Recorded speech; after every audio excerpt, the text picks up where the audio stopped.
up a tree. Hurrah. This is Ramblings with Rebecca. I'm Rebecca Farnum, and I'm a tree hugger in the most literal sense of the term. Hurrah. No, okay, seriously though, today we're going to talk about environmentalism. I was taking a walk and I was like, hey, look, a good climbing tree, let's do it, why not? Bear with me if this is a little crazy. I have never shot from up a tree. I'm not sure how it's gonna go. There's currently a branch holding the camera, so fingers crossed. But environmentalism, a very loaded term. I think similar to feminism in a lot of ways, in that it comes with a lot of crazy connotation and a lot of misperceptions, and a lot of people who probably are in fact environmentalists don't use that term to, describe themselves or wouldn't identify with the environmentalist movement. As I think is true of a lot of people who do in fact believe in equal rights for women but wouldn't call themselves feminists. That's another day. But environmentalism, broadly speaking, it's about concern for the earth. Oftentimes it's taken to mean concern for the earth and such that there's advocating for policy and human changes in behaviors and systems so that humans have less of an impact on the earth. A lot of environmentalists are very focused on conservation, on animal and plant diversity, and kind of getting humans and industrialization and modernization and concrete, etc., out of the way and letting the earth be the earth. And if that goes much further, I wouldn't call myself an environmentalist either.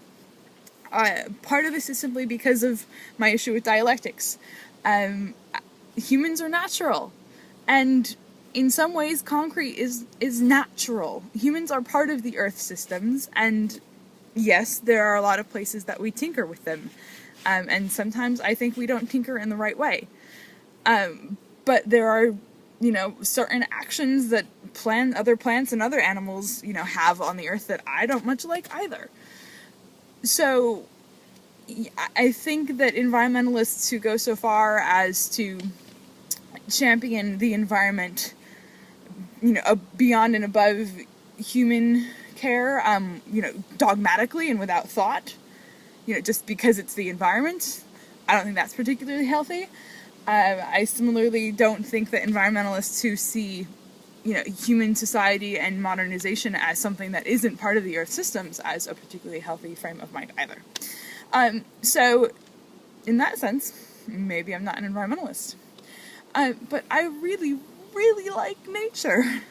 And I get a lot of energy from lakes and from oceans and from walks in the forests and from rolling around doing somersaults like a maniac in meadows. There is something that rejuvenates me about natural beauty, in a way that oftentimes concrete and computers don't. But there's also things about concrete and computers that rejuvenate me in ways that forests and oceans don't. I think there's definitely a place for all of them, and I would rather see, deliberation and thought about how we want them to be integrated and not, and how we can care for both. To me, that's true environmentalism. So, one of my biggest critiques, I guess I would say, of the tree huggers, if you will, is that I think sometimes environmental movements and any movement around activism or advocacy in general, is sometimes gets a bit extreme, not just in policies and in thought processes, but also in actions, practice, and the way they include or don't include people. Right? If the environmental movement is, taking environmentalism so far that people who are not like gung-ho, hippie, save the whale, save the gorilla, no, you can't build a building, etc., all of the stereotypes that become, you must be vegan, yada, yada, yada, those kind of things, I think they're cutting out a lot of people who truly are environmentalists in a lot of ways.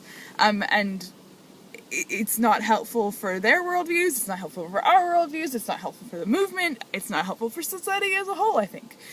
So I believe in creating a form of environmentalism, where people can be tree high-fivers, as well as tree huggers, because that's okay too. If you're not comfortable for a hug, I'll give you a high five.